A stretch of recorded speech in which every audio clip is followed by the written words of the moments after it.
Russia is about to elect a new president. There's no doubt who it's going to be. The same man who has ruled unchecked for the last 18 years. Now it's classical one-man dictatorship. That's what always happens with dictators. You look at Hitler and Stalin, it's always, step by step, step by step. The real Vladimir Putin remains an enigma. So who is the world's most powerful and feared leader? We talk to the presidents he has threatened. He said, your friends are making lots of nice promises to you, but they never deliver. I don't promise you anything nice, but they always deliver. The Western leaders whose vulnerability he has exploited. Putin has invented new kinds of warfare, which Western countries are still struggling to come to terms with. What is called this full spectrum capability. And the inner circle of intimates who made him president in the first place. Первое, я бы сказал, что Путин очень слабый человек. Второе, это человек завистливый и алчный. Ну и третье, это человек, который постоянно врет. Vladimir Putin's psyche has been forged on the anvil of absolute power. The consequences for the future of the world are nothing if not significant. It's not if Putin would attack, it's only when and where.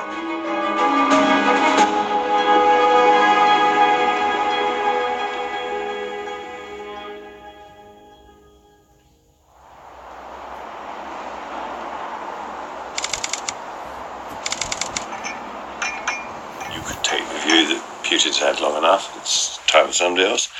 Really, a time for a change is the root of what you should be saying. Ksenia Sobchak is one of 8 Russian presidential candidates. Vladimir Putin has been a family friend for decades. One important goal is to speak to the world, to make them understand that Russia is not Putin. She's meeting Lord Bell, one-time Thatcher confidant, for some strategic advice. You're a woman for a start. That gives you an immediate advantage over Putin and over sure. every other contestant. Young one. It wasn't true of Thatcher. Thatcher had never thought of herself as a woman. So she saw herself as a politician. That's true. I've actually met her in St Petersburg, and I know you worked with her. Yes, I can imagine that. But Sobchak knows her family friend all too well. He isn't going to allow her to win. After elections, I hope it will be a big result, but we understand that chances of winning are quite minimal right now, so to say. But Don't never say that, though, will you? yes, I am saying it.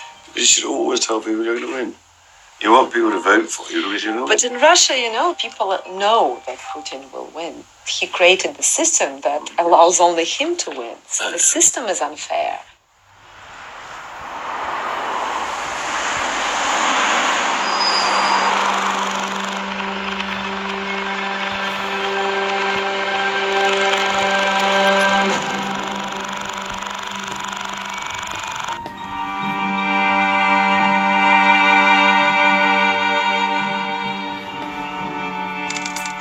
There were no hints of the future Tsar back in the 70s.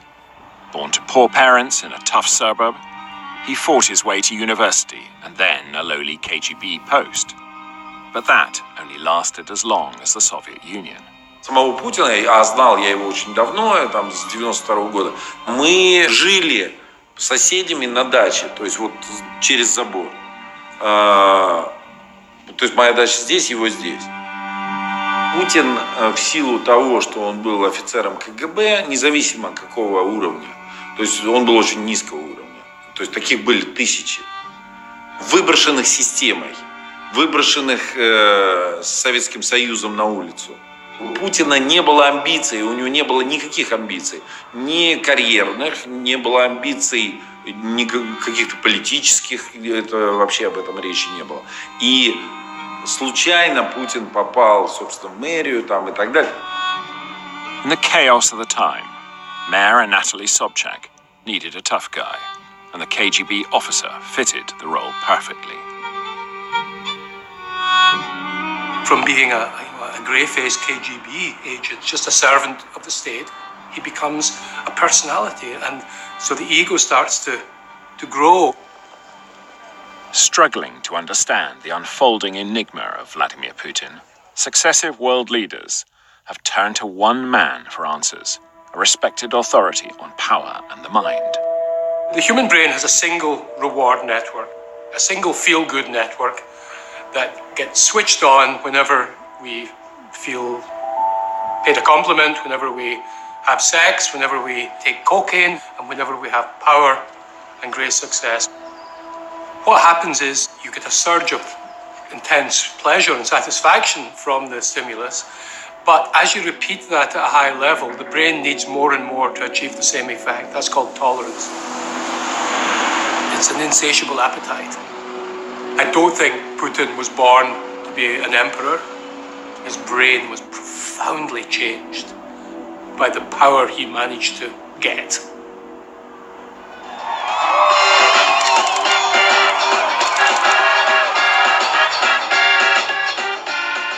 In the late 1990s, post-Soviet Russia was on the brink of collapse. A drunk president, gang warfare, robber baron businessmen, openly contemptuous of the rule of law. Kremlin insiders knew the country needed a savior. Any savior. Борис Николаевич искал среди своего окружения, своих близких людей, кто может возглавить страну, кого он может предложить народу, чтобы народ посмотрел на него и, если все удачно сложится, выбрал его. The obvious successor to Yeltsin was Deputy Prime Minister Boris Nemtsov, charismatic, eloquent, and principled. But Yeltsin hated him after he opposed the Chechen War. And there was somebody else. In 1996, Vladimir Putin had come to Moscow to work in the administration, keeping a low profile. Путин действительно был человеком скромным, и он никогда не пытался сказать что-то, когда его не спрашивали, но когда очередь до него доходила, и ему нужно было сказать, он говорил. Поэтому, когда необходимо было что-то сказать, он формулировал очень точно, и это было важно.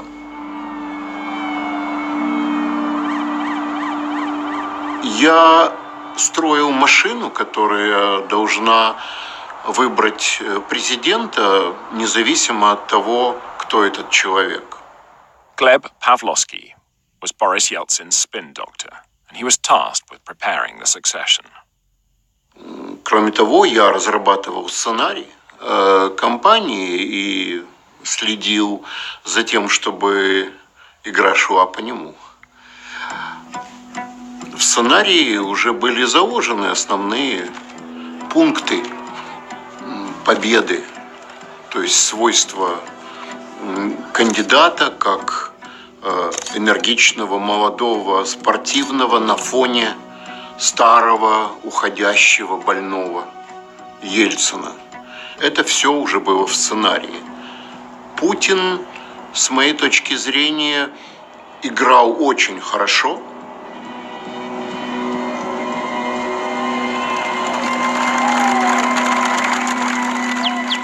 То есть лично я пытался уговорить Путина стать президентом. Now he's locked in a bitter legal conflict with Putin's government. But back in the 90s, his old dacha neighbor was also a Kremlin insider. Когда я предложил, я помню, где это было в Кремле, в 14-м корпусе. Мы были в его кабинете. Путин ответил категорически нет, что я этого не хочу. Это была для него нереальная абсолютно ситуация. Выборы должны были произойти летом. Я понимал, что Путина, которого не знает ни один человек в России, сделать кандидатом за 6 месяцев. И моей идеей было то, что нужно просто Ельцину уйти. Тогда Путин остается исполняющим обязанности президента. То есть он, по сути, уже становится без выборов президентом. И так случилось.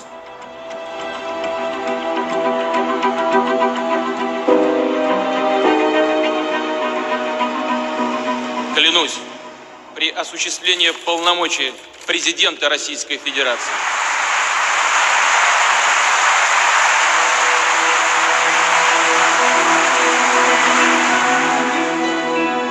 If you're made president, that's one big rush. That is an enormous biological hit to the reward network. Suddenly, you're no longer just subject to the corporatist ideology of the communist regime. That regime is dead. You're now in charge of a new regime. That is a rush to the brain. That is a rush to the brain. You have not been brought up with the notion that there are constraints in power. You know, you've been brought up in a system there's no democracy to it. That ideology has gone, the communist ideology has gone, so he's left without an ideology. The ideology he's witnessed in St Petersburg and around him is an ideology of power and money. Мы вместе отстояли мир, не дали перекроить историю, защитили большую советскую родину. Putin asked me at that time, just 2 days after he became acting president, he called for me and offered me the position of Prime Minister. I listed my conditions, and those conditions were just very simple, just like 10-15 reforms, which I understood and were absolutely sure Russia badly needed. And he accepted that. And the only requirement from his side was just don't step on his field, on presidential field. I decided to accept this. Mr. Putin implemented his promises. He supported all the reforms, except one, except the reform of gas sector.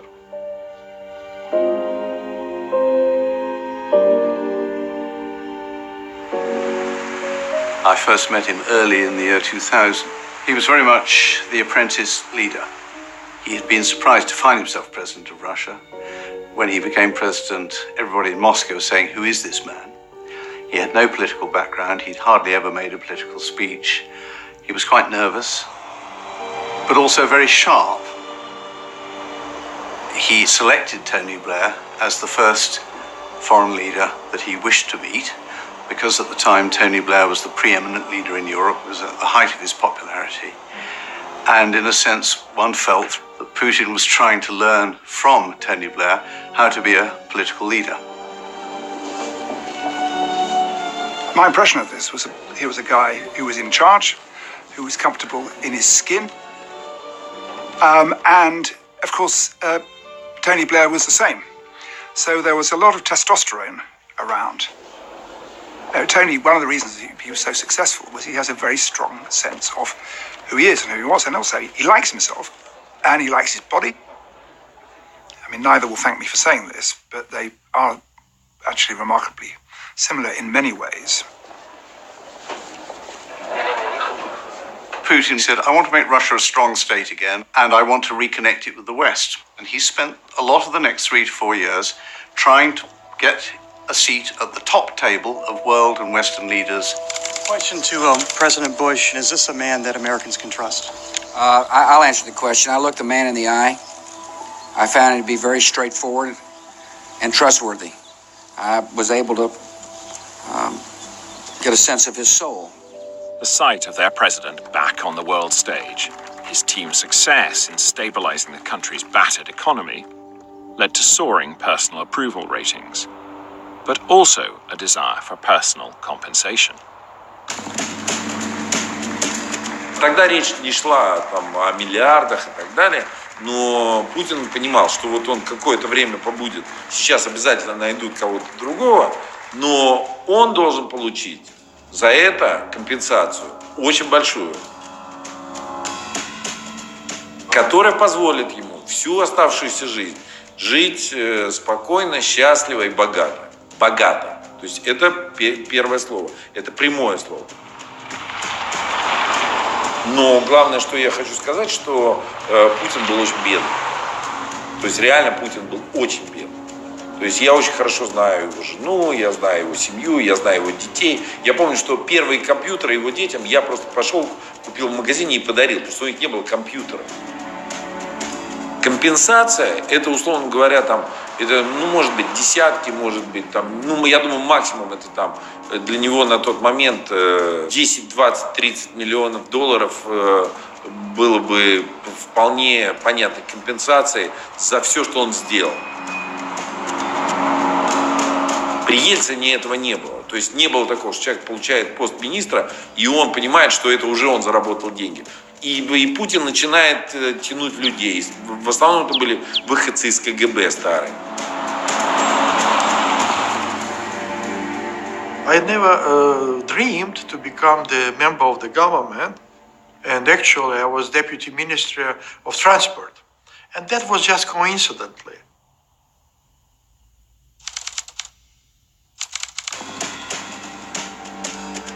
You know, the lazy argument in the West is that you only got these posts because you were a neighbor of Vladimir Putin.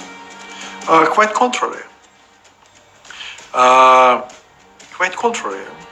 At that time, he was already in Moscow, and that was a pure invitation from the Ministry of Transport.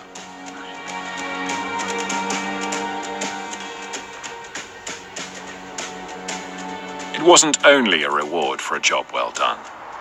Ministers' rising compensation was a reflection of others' vast wealth.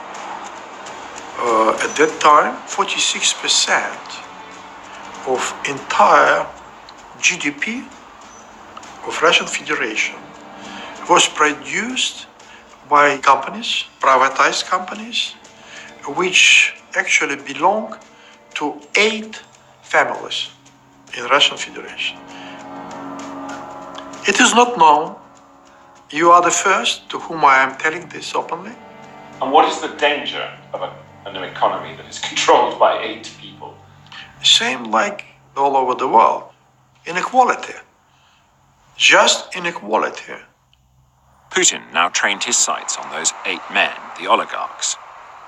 They'd been gifted their companies and huge wealth by the Yeltsin administration in a chaotic auction, return for political support.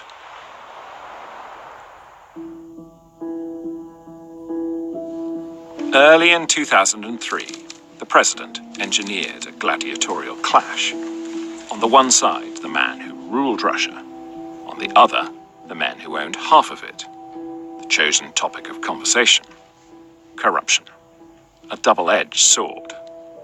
Думаю, что время от времени нам вообще полезно собираться. Вот это государство вы сами и формировали. В значительной степени через подконтрольные вам политические и околополитические структуры. Поэтому меньше всего, наверное, нужно кивать на зеркало. Mikhail Khordokovsky was the spokesman for the oligarchs, the 4th richest man in the world, suspected by the Kremlin of wanting to turn wealth into political influence. В 2002 году боюсь, что развилки, основные развилки уже были пройдены. Но, наверное, если бы я лучше понимал суть этого режима, именно как преступной группировки, я бы, наверное, мог бы лучше противодействовать этому режиму.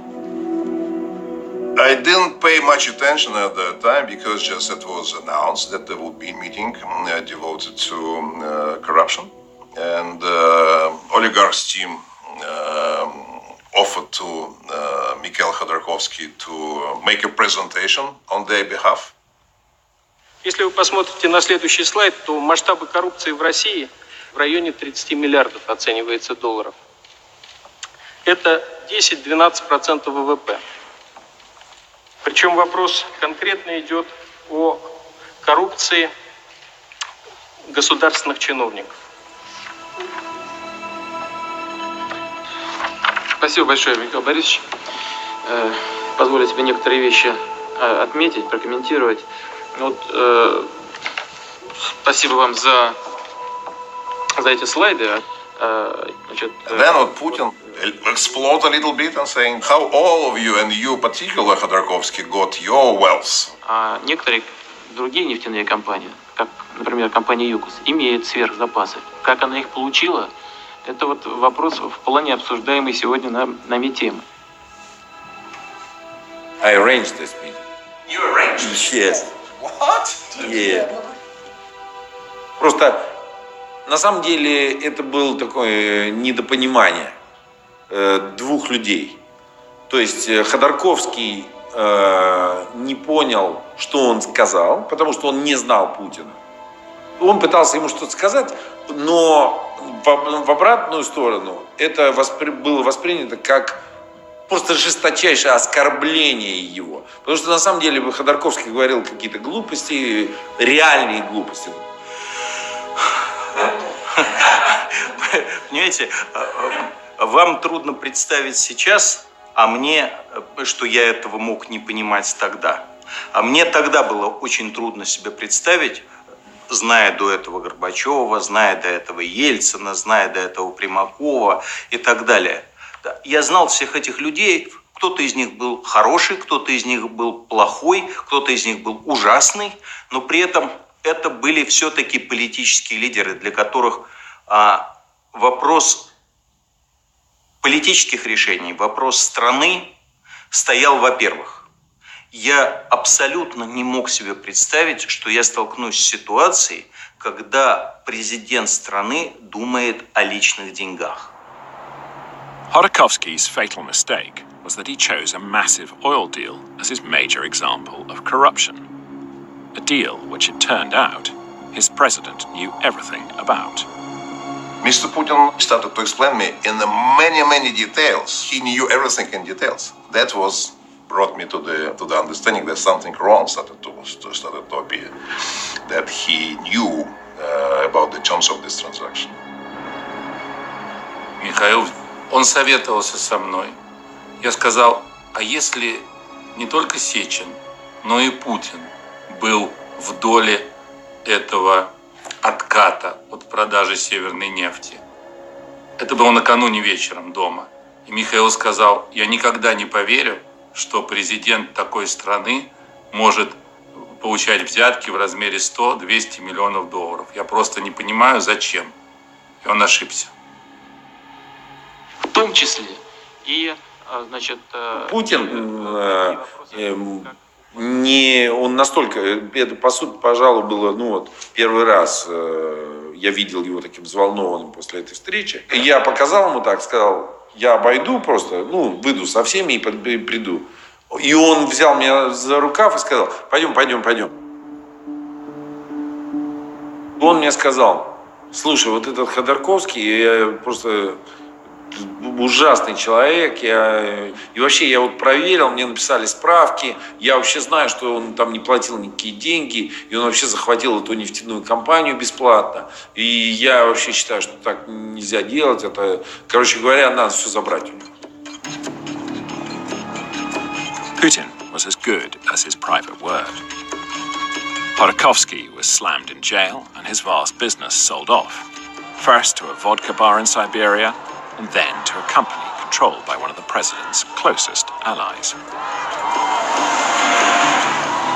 This was a turning point because Yukos was the poster child for the Russian oil industry. It was very well regarded in the West, and you thought, you are damaging Russia's image in the Western business world. You're damaging the chances of getting more investment in. So it seemed like a pretty high-risk policy, but for Putin, zapping Khodorkovsky was so important that the economic considerations took second place. The West may not have liked it, but ordinary Russians did. They were delighted to see their president taking on the hated oligarchs. And it wasn't the only sign of a newfound personal confidence. Russia gas deal and talks broke down. I instructed Gazprom continue to supply. It's February, -25 in Minsk. Continue to supply, then later we negotiate. And next morning, just Prime Minister of Poland calling me. Prime Minister of Lithuania, just the governor of Kaliningrad region. What's going on? We have no gas. Because just they were on the same line, on the same pipeline. President of Gazprom, he said, Putin instructed me to cut supplies. And then we were shouted to each other. So what did he say? He said he didn't respect, Lukashenko didn't respect me. I, Putin, asked him personally just to accept this price, and he didn't. He didn't sign the contract. He didn't respect me. 2 weeks after I was fired. The whole cabinet was fired just 2 weeks prior to elections. Stability at home, his vast country once again at peace, and a cabinet under his direct control. It looks like the new president has single-handedly reversed the years of decline.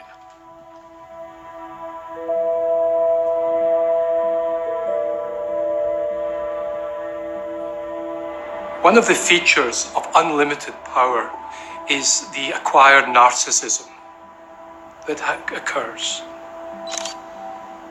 And the acquired narcissism leads to, a really enormously inflated ego. You're teaching cranes to fly, or you're fighting bears, you're wrestling tigers.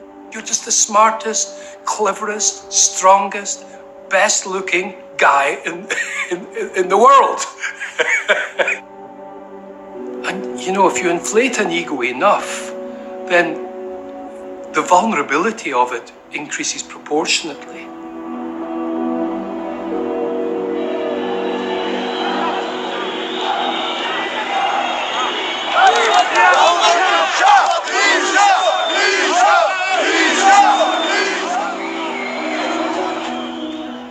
Then trouble broke out where he least expected it. Georgia. Revolution swept away his allies, and a cultish reformer took power, Mikhail Saakashvili. My first contact with Vladimir Putin was during my first official visit to Moscow. They tried to be sweet. He actually rolled out red carpet. It was full official visit ceremony.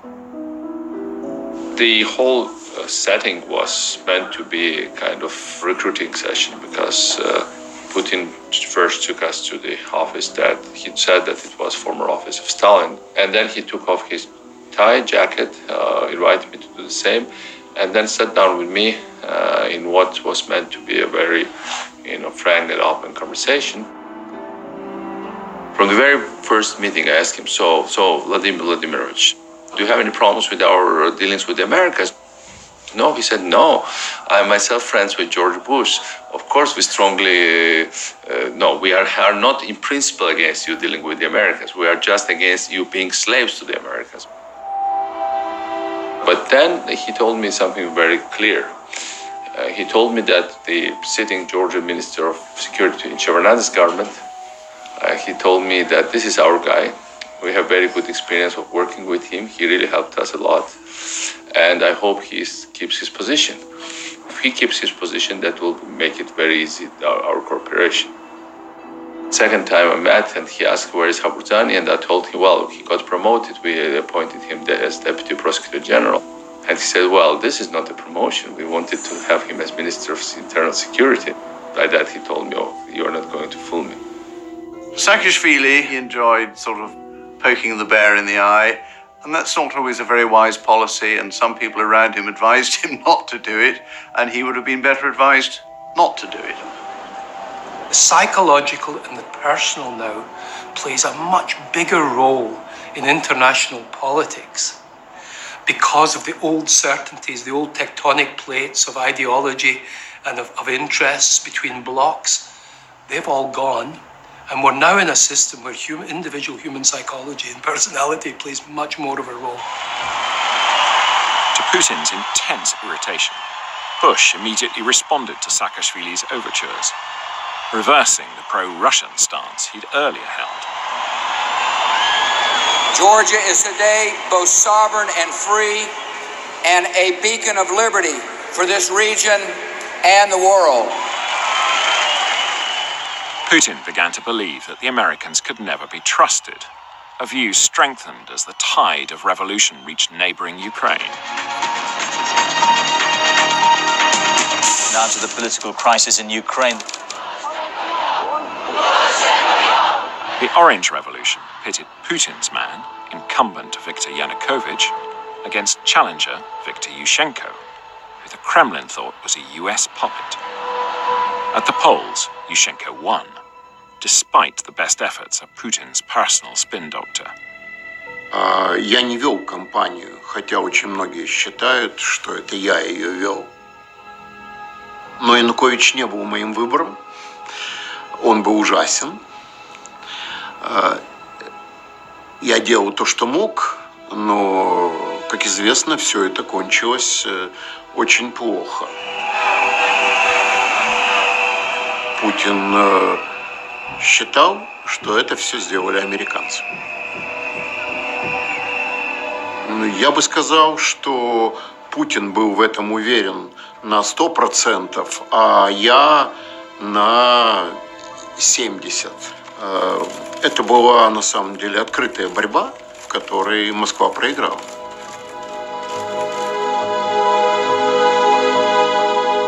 That was a massive humiliation for Putin, and it was the shakiest moment of his 18 years in power.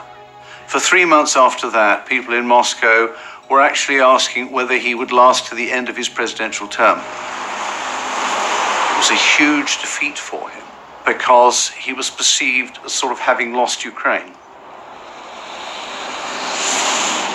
It's a defeat the president has never forgotten and never forgiven.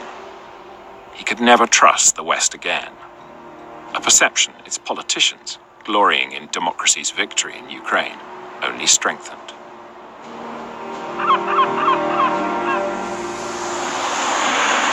From the West's point of view, this was the end of history. Liberal capitalism had triumphed. That was a bit tough on the Russians, but there we are. And I wish we'd handled it differently.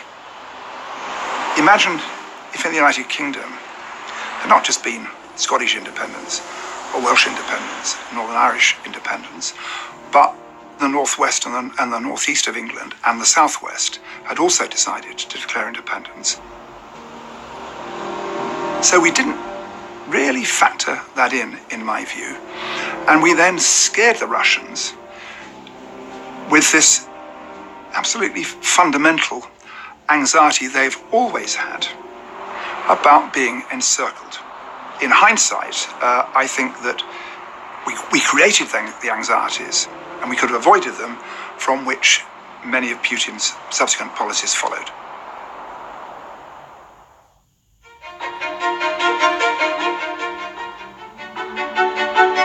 In 2005, everything changes. Vladimir Putin turns inward, back to Russia and its people. Gone modernization, gone attempts to woo the fickle West. Instead, Putin is Russia, Russia is Putin is the new slogan. He will rebuild his country himself. Мы отнеслись серьезно и стали создавать разные молодежные и немолодежные организации, чтобы иметь какую-то массовую опору.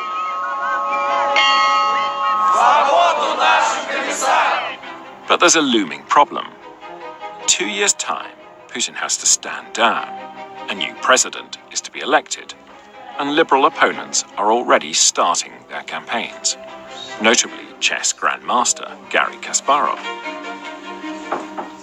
It was a very different game from one that I've been playing before, because that was a game without a sort of clear winning combination.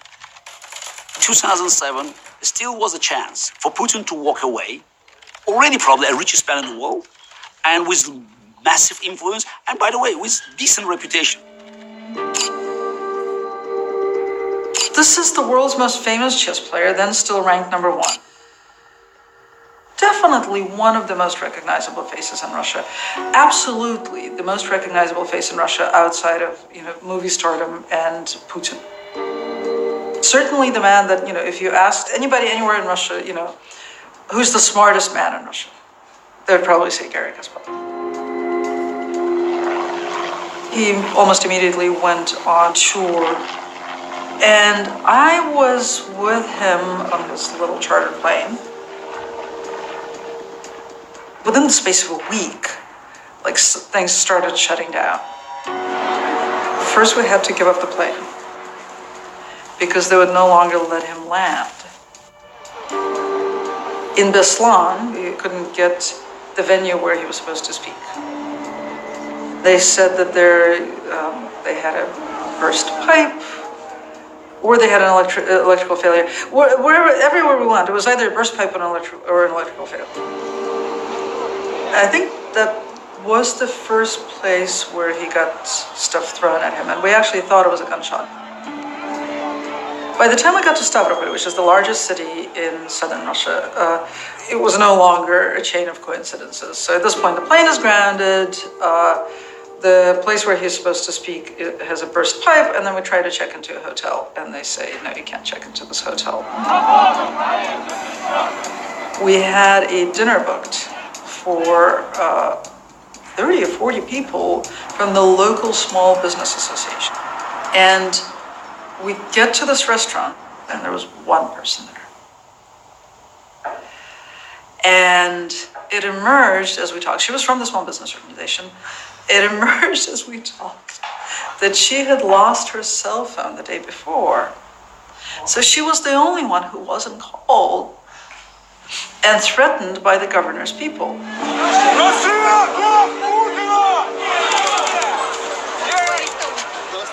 The Grand Master soon finds himself under arrest.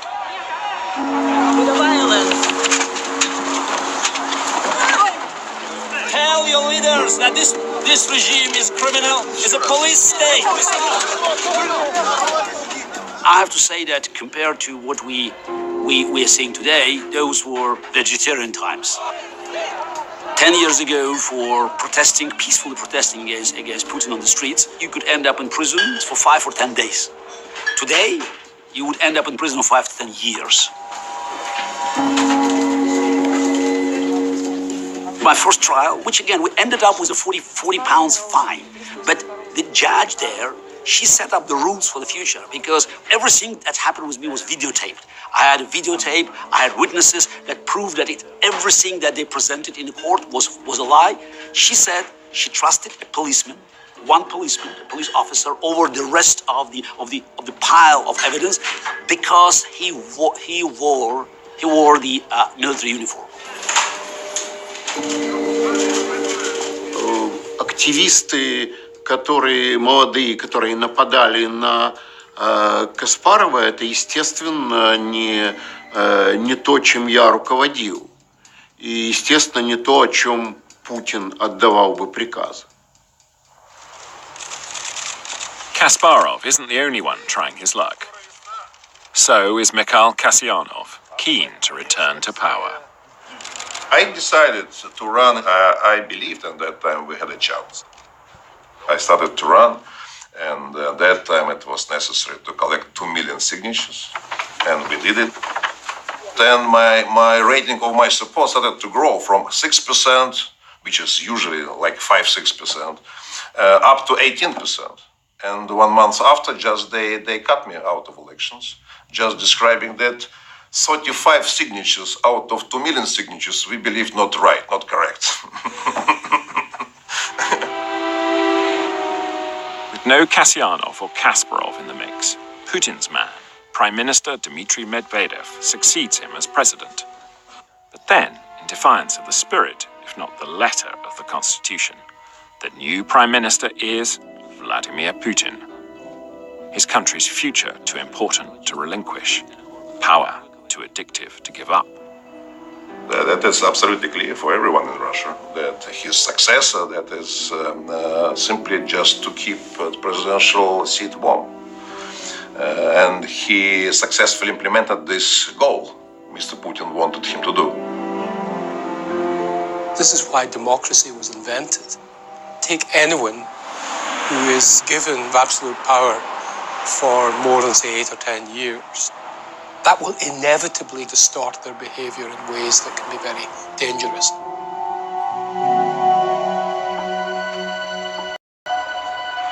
In 2006, Putin had pushed a law through parliament, allowing the KGB to kill traitors outside Russia. Months later, Alexander Litvinenko lay dead in London. The KGB defector poisoned with radioactive polonium after eating sushi and drinking tea in a Mayfair restaurant. I was on my way to London for a meeting with Tony Blair, and Litvinenko had been murdered a few days before that, and everybody was talking about it. So we had a stopover in Minsk. We went to see a summit, after which we had a banquet. There was Putin in the middle. I was on his right hand, and Lukashenko on his left one. And Lukashenko has this habit of poking Putin from time to time and even making fun of him. And so he started to say, well, Misha, so from here you are leaving for London, and so you should really be well fed. I don't advise you to eat anything in London. And he says, especially I don't advise you to eat any sushi. Then don't even go close to sushi. But the safest thing to eat from which you won't for sure be poisoned is from plate in front of Vladimir. So he takes plate in front of Putin and gives it to me. And so Putin suddenly drops the fork and the knife, and he says, well, I have nothing to do with the murder of this Litvinenko guy. And he got visibly annoyed. No, who the hell needed Litvinenko? He was nobody. Why would I ever murder him? But it really got under his skin. Ever since, Russia has persistently denied responsibility for Litvinenko's death. But behind the jokes in Minsk lay tension. Putin warning Saakashvili he should drop the West or pay the price. He took me aside. It was meeting without witnesses. It was in a dark room next to the main hall. We sat on the chairs. There was not even a table. So he put his hand on my knee like with nails, and looking straight into my eyes. And you are really underestimating us. You cannot play around with Russia like that. The all-powerful Putin was increasingly inclined to show open contempt for his former allies.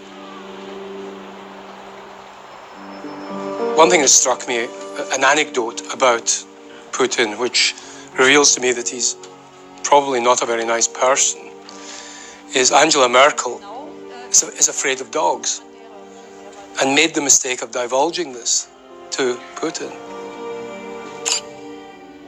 And one time when she was in Russia, what did he do but bring this enormous, horrible big dog into the room just so that he could enjoy the power that comes, that somewhat sadistic power that comes from making someone frightened.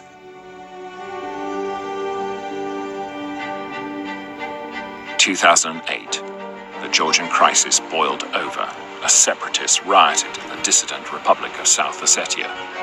The Russian army massed on the border, with Putin certain the hapless West would do absolutely nothing. It was obvious that it was basically on the edge of war. So Europeans and Americans started to make statements. Yeah, I tried to call Medvedev because Medvedev was officially the president, but then they called me back from Russian protocol and said, Vladimir Putin wants to talk to you. And Putin says, well, why are you calling Medvedev? It's me who is doing all these things, and I'm directing the whole operation. So I told him, look, we are very worried, and not only we are worried, look at the statements. We have White House, the European Union. He said, yeah, I really saw the statements.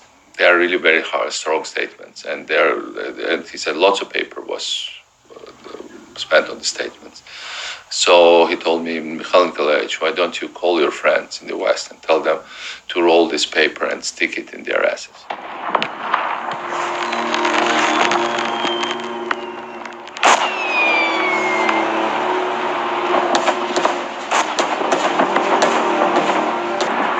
While the rest of the world is watching the Beijing Olympics, Vladimir Putin sends in the tanks for the first time since the collapse of the Soviet Union.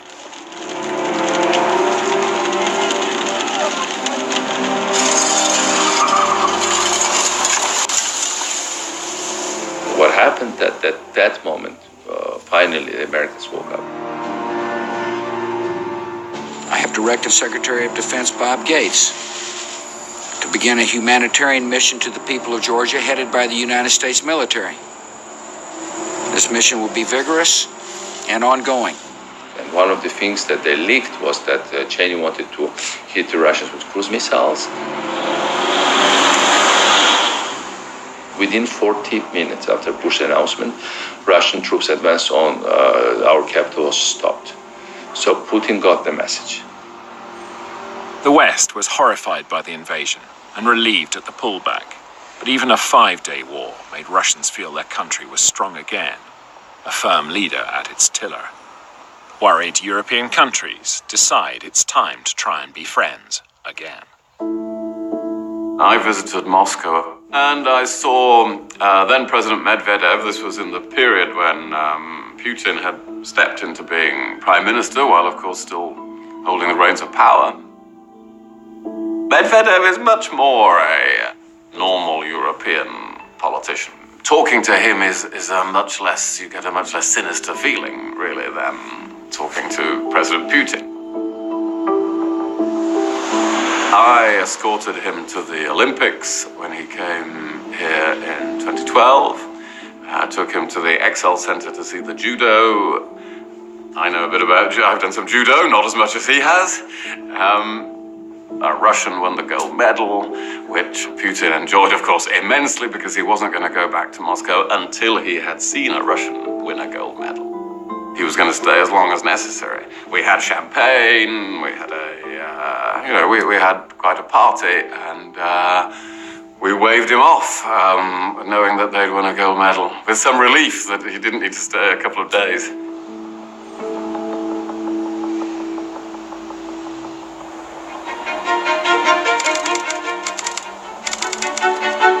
Two years later, the Sochi Olympics were intended to be another stepping stone in Russia's path to global dominance. The president poured vast amounts of time and money into the project. But the Games also served to distract the world's cameras from his next bold foreign policy maneuver, as Russia seized control of Crimea. Dictators never asked why. It's always why not. But we could see an acceleration if, for Hitler, it took 20 months from Berlin Olympics to annexation of Austria. For Putin, it took only 20 days. From Olympics to annexation of Crimea. Putin has developed a very clear, consistent approach in dealing with problems in those neighbors, which is to take a physical stake in them. Something which is, every time he does it, is astonishing to Western opinion. Of course, it wouldn't be astonishing anymore because he's done it several times. But it is to physically take part of one of those countries, to stop that country functioning as a sovereign state. And that is how he arrests the arrival of the growth of Western ideas. And of course was bold enough to do the same in Syria, to physically intervene, in my view, emboldened by Western failure to intervene. One of the key features of the extreme narcissism of the emperor is you lose the ability to distinguish your interests from the interests of the country. And so you and your nation's interests become identical. To the baffled West, Vladimir Putin looked arbitrary and out of control. But to his people, he looked like a true Tsar, happy to flout Western norms of behavior to safeguard Russia's vital interests. Мы абсолютно не согласны ни с планом Путина, ни с его курсом. Then, one old rival decides to challenge the apparently invincible president. Boris himself had as close a relationship to power as anyone. For many years, he was perceived as the heir apparent to Yeltsin. And then Putin takes that place. And of course, neither of them can sort of let the other alone. Nemtsov, I think, for principled reasons, and Putin for reasons of insecurity and vengefulness. Boris Nemtsov started small. A pamphlet alleging that his nemesis had 58 jets, 2 yachts, a summer palace, making Vladimir Putin the world's richest man. His co-author was a former government minister.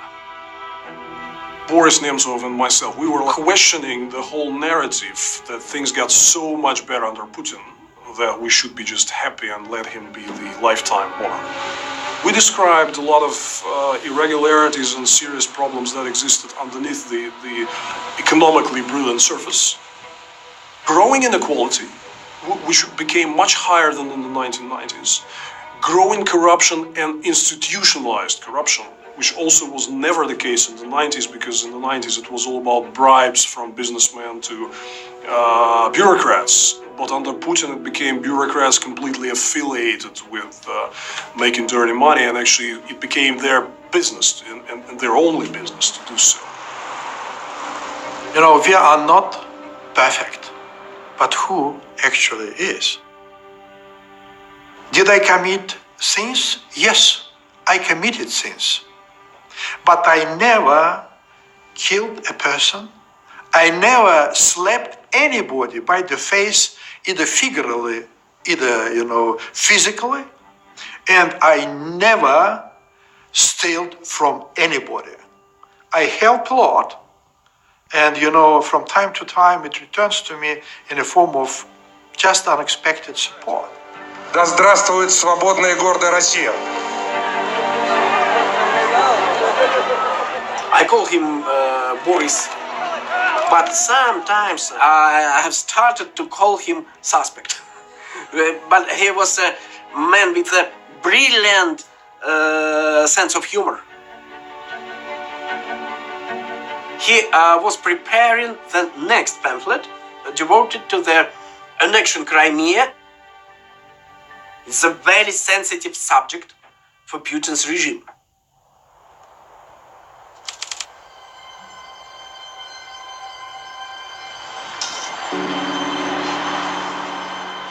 One winter's night, Boris Nemtsov starts to cross the Moskva-Retsi Bridge in the shadow of the Kremlin walls. Moments later, he's shot in the back and the head 4 times.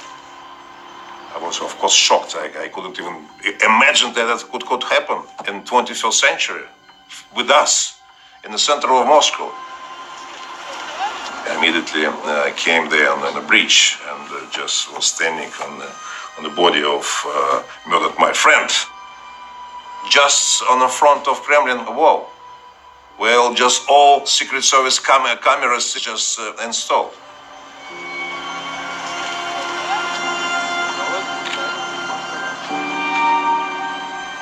I was shocked. It was a real shock for me. I didn't think it was possible. I didn't think it was possible, and I didn't know who was guilty. Despite the absence of any CCTV, Kremlin's cameras were being serviced that night. 4 men are arrested for Nemtsov's murder, 1 a former para. But Nemtsov's supporters doubt ultimate responsibility lies with the former serviceman. If you stand there and look at the location, and you completely understand that in this place, it cannot happen without not only the permission, but the order from a person number 1.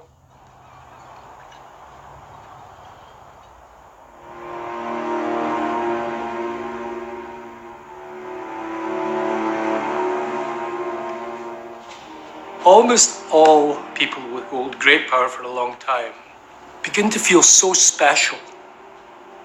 I am so amazing. God must have something to do with this. Look, I can snap my fingers and invade a country. I have power of life and death over man and woman.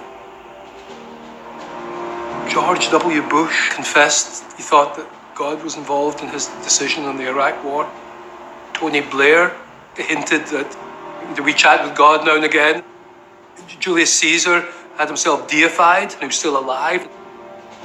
With unchallenged authority at home and his nearest neighbors put in their place, the president is now able to spread his influence even further afield.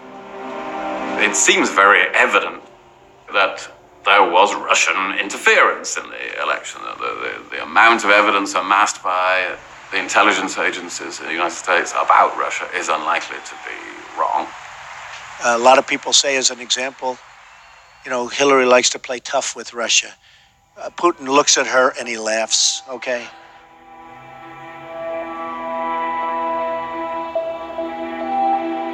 Putin's goals are strategic goals.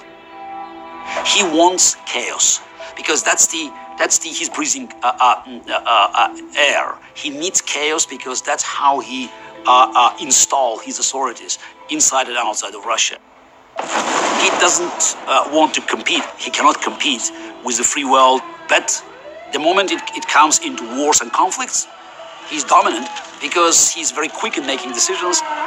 He doesn't bother about parliament, free press, and public opinion. So he immediately grabs an opportunity if it's presented. He looks at the world map looking for bargaining chips because for him it's all geopolitical casino.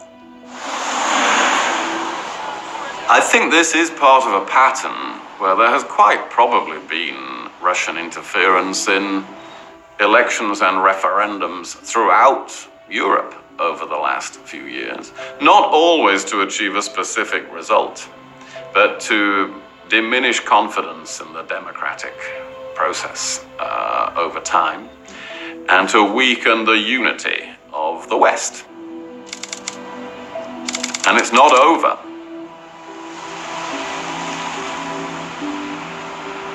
Нас никто не слушал.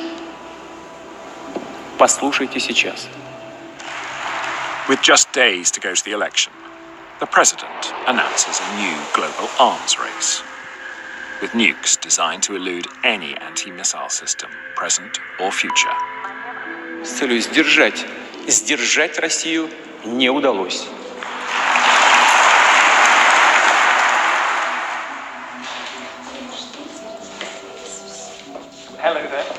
Out on the campaign trail, there's a growing tide of suspicion that the president is just using his family friend as window dressing on his inevitable accession to power. So you're not the Kremlin's puppet then? Well, I'm tired of answering this question. No, I'm not. Do you want to be the next president? Well, I want to, but I'm not sure it will be this year. But I hope in 6 years I'll have a chance to do that. To my mind, there is no way out. He will stay there for a long time.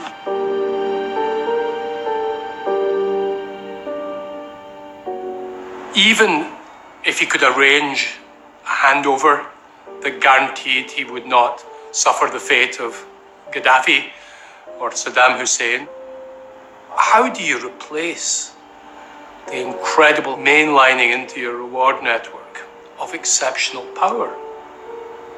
There's an awful bleakness and blackness out there awaiting you.